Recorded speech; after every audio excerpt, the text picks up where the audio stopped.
What manga anime fans like? What anime fans are back with another video. We were in the newest anime, one of the newest anime that came out today, Shangri-La Frontier. I hope I pronounced that right. It's a it's a new anime based on a manga published by Kodansha and Weekly Shonen Magazine. I actually did read a bit of this manga on one of the apps I got. Only a bit though. It's been a while, so my things I forgot. So everything after a battle with a certain big boss or something. Somewhere past that, I won't be much familiar, which will be a good thing because it does need more public attention though with their manga. Like they don't release their manga here in the UK. They do release some of their manga in the United States, basically, like Either Zero and Fairy Tail. But it doesn't have much of a foothold in Western markets than Shueisha with their Shonen Jump. I'm not showing you, like Shueisha has more of a foothold in the Western markets with manga, just because how much they released here, and it's mostly ones you could buy. The other manga too, but Shonen Jump's more well known, and that's a bit of a problem. Like if you're a Kodansha fan, I'm not disrespecting you. Let me know if you're what. Anyway, let me know in the comments down below what you're a fan of, Shueisha, Shogakukan, or Kodansha. Which one of those manga publishing companies is your favorite? Are you the walls of a fan of? Me, I'm a Jump fan because I grew up with Jump. Because I watched Yu-Gi-Oh! GX as a kid. And 5D, so I grew up mostly Yu-Gi-Oh! Which was watching Weekly Shonen Jump. A lot of Shonen Jump anime coming out in the next few weeks. This week I've already got 2 anime coming out. Already got 2 Jump anime coming out this week.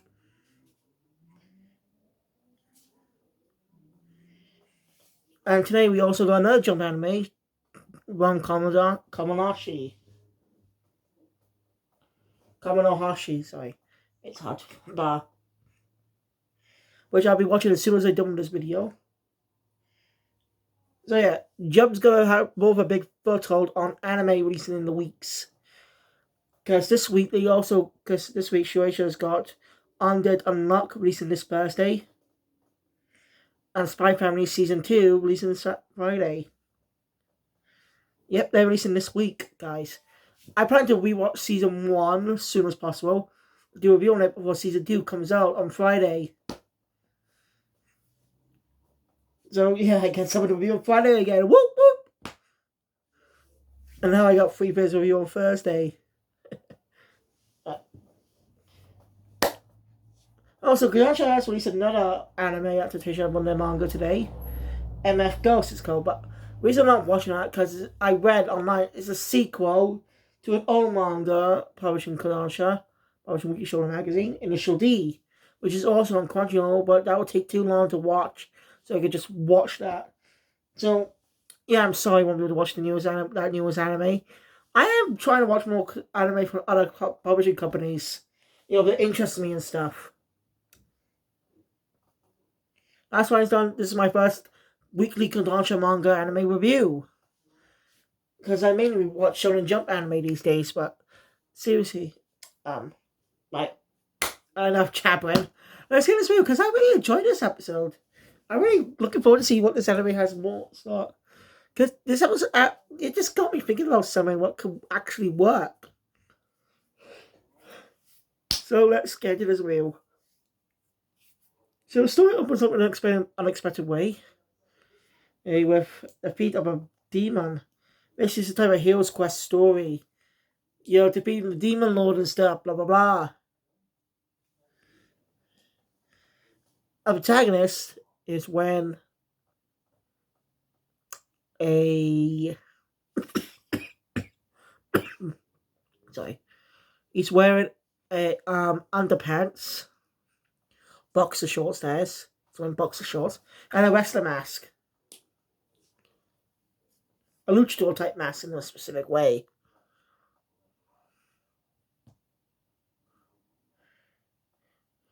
I don't even want to be it.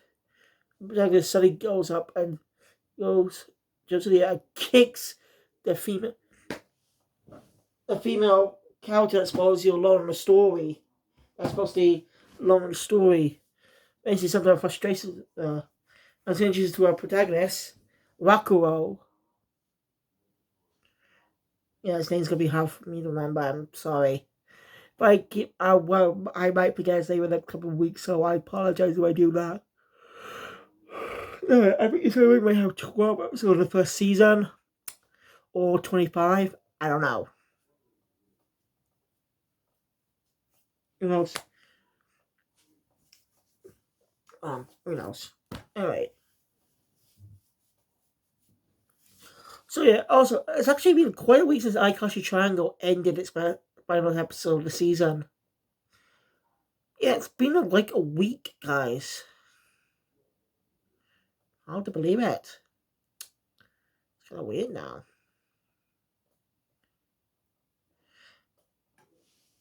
So Aikashi Triangle could be more coherent with its release schedule. It's a shame it was affected by that. It's Kubo, one of Whisper had a brilliant finishing. Anyway.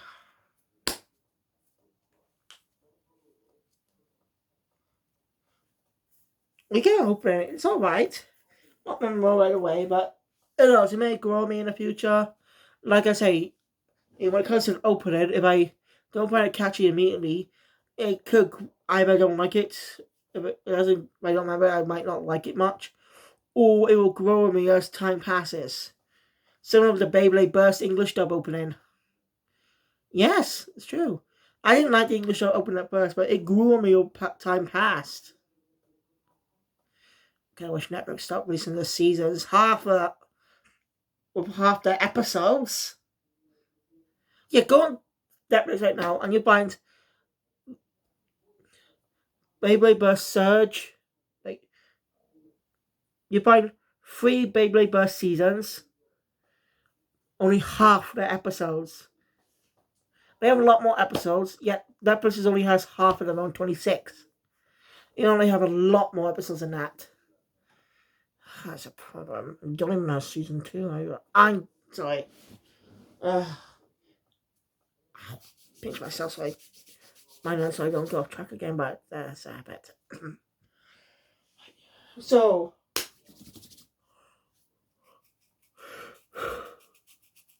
anyway, Mary explains that Rockwell was our protagonist, plays shitty games for a living. Basically, the type of people who only seek out trashy games to play. They're not trash game hunters, which Rockwell's one. I don't know why he likes doing trash games, but oh well.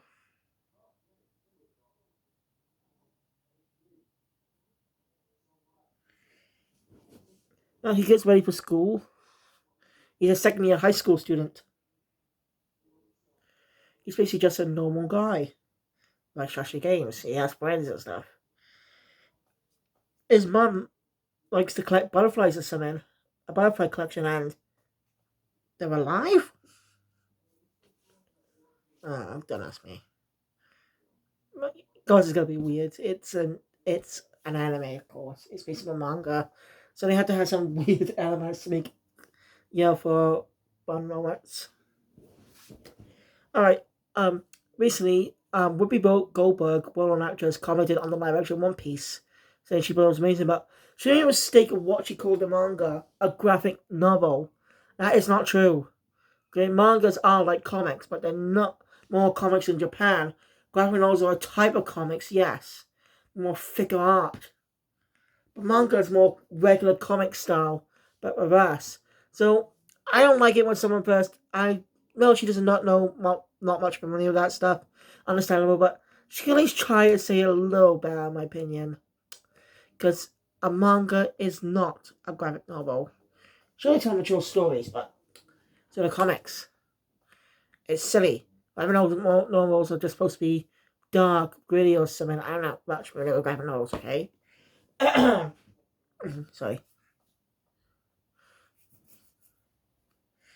Anyway, seeing there's a girl at school who has a crush on him. We find out later this girl's name is Ray. Or she could go talk to him. Rocco's friend shows up. They're not talking. After school, Ray comes into the game store where the owner knows her and Rocco. The owner's name is Mana, I think. She tells Ray that he's not here right now. Mrs. Space what that she gave him a special type of game, crap game, that might take a while to beat.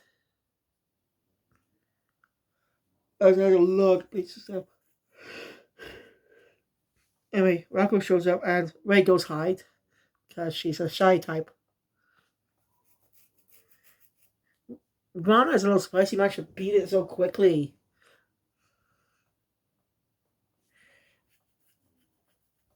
So she asks how it was.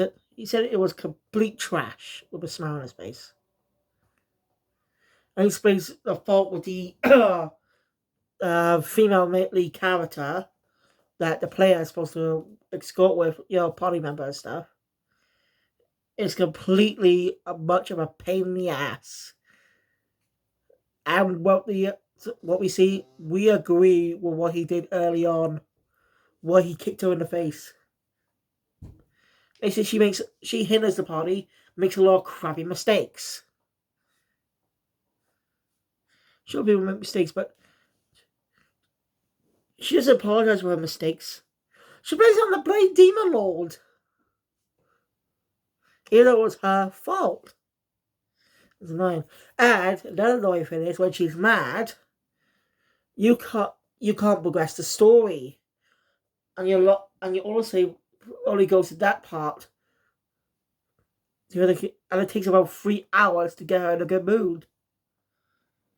So when they finally beat the Demon Lord, there's a 3-minute space between end of boss battle, end of final boss battle, and credits roll. He uses up 3 minutes to kick her in the face, which was he did earlier.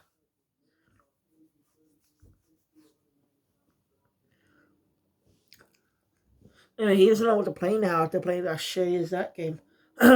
He's more stressed. He should play a new game, a good game, as an opposite of a trash game, a god game, as he puts it. So yeah, the newest game is Shangri-La Frontier. I hope I say that right. Okay, I really hope I say that right.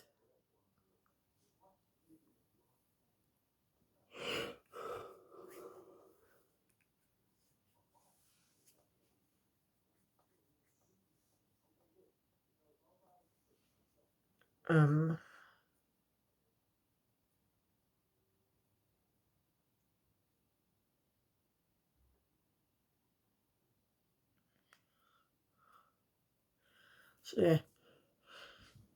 So yeah, she emphasizes that. She tells him that so that Ray can meet him, can go and play the game as well to meet him there.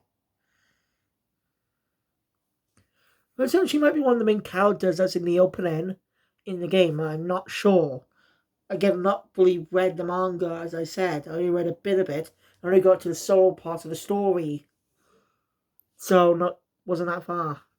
So, I'm not going to continue reading now, because I want to experience this first of all properly. Also, I did say I plan to be running Kenshin Original soon. Yeah, I should get up and watch when I can. Gotta finish Kyokuja first and watch this crossover movie, Kyokuja. Watch the 2 many Kyokuja movies. Be set for Sunday. Then go and do my go for the week after review Roman Kenshin original. Sure, I could see the regular storyline is canon to the first arc. I thought it was still on the original anime, but apparently not. So at least we don't repeat my standards. Anyway, come here. Right, now, come out. So yeah, after buying the game, it reads info about online and it has a lot of good reviews. And the small bad reviews being drowned out by the positive perception. So yeah, he puts it on, gives it a try. Takes it to a character customization screen after he skipped a prologue scene in Star Wars style credits. You know, Star Wars, every opening of Star Wars movie, I say,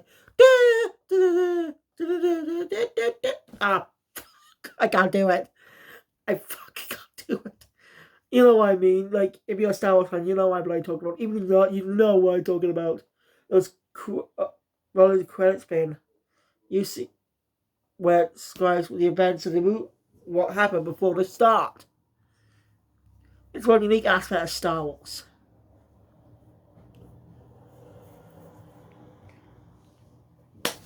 So anyway, um, he says so makes a decision on what to do when he customizes his character. So especially he's playing a good game. He decides to go with a guy in shorts or the pants, I don't know what on that is, and a bad mask. The narrator explains why. Basically, since he plays a lot of crap games, it's best to get. He is not focused on buying armor, so he buys on great weapons. Buys on weapons. Spends money on weapons. Sorry. More focuses on the weapons, so that's why he goes half naked.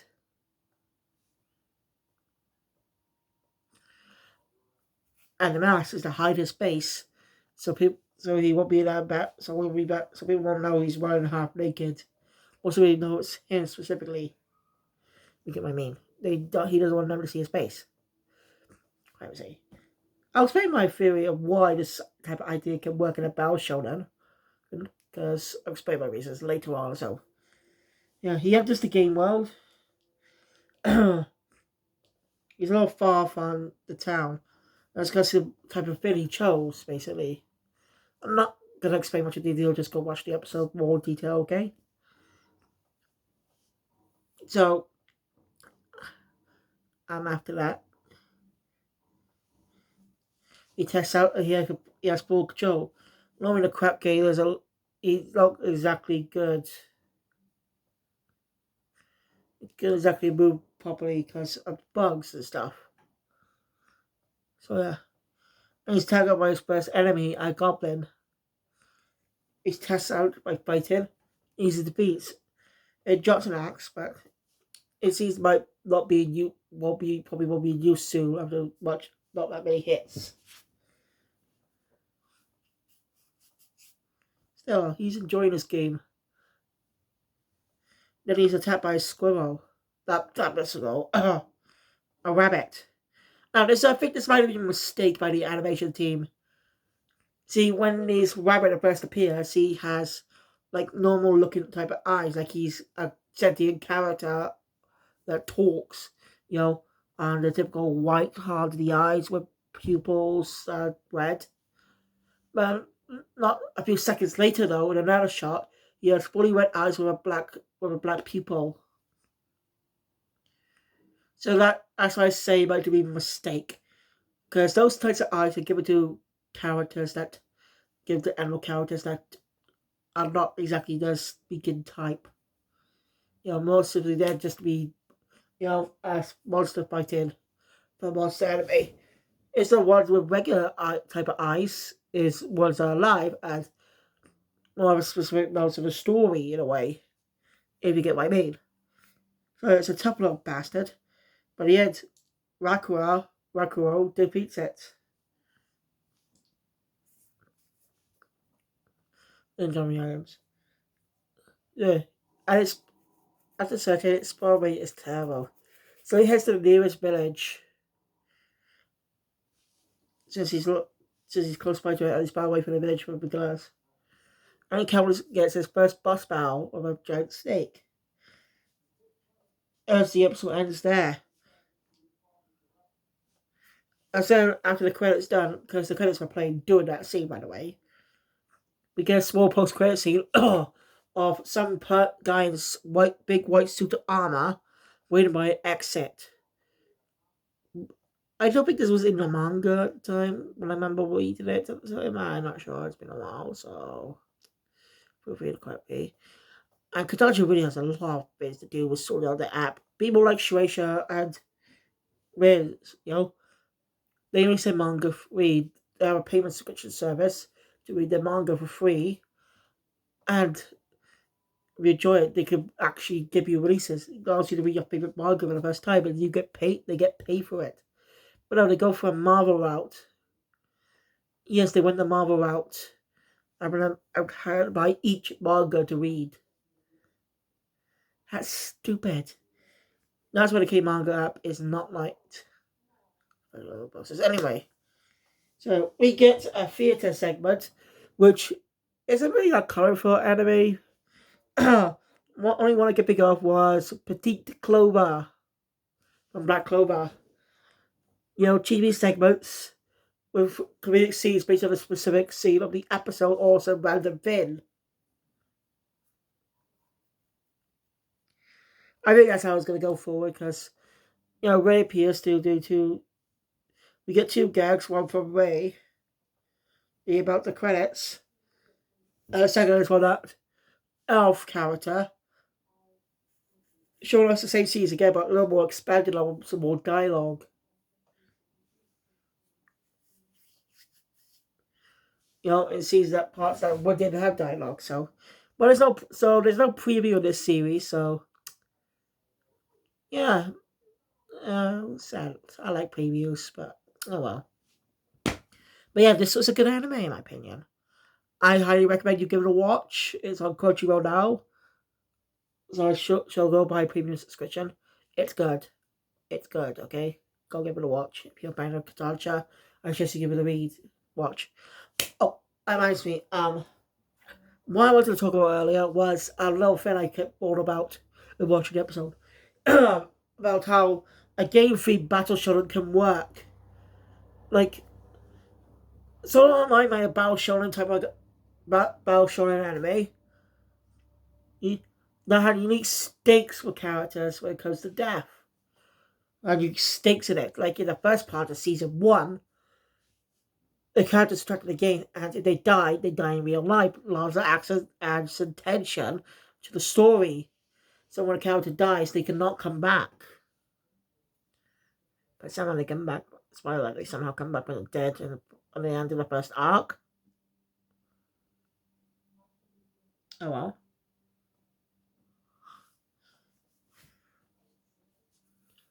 Just saying, about showing like that can't exactly work in a video game because when a character easily dies, there's nothing much of a threat. Even though the animation storytelling can be good, not very much tension if the character dies and stuff because it's a game.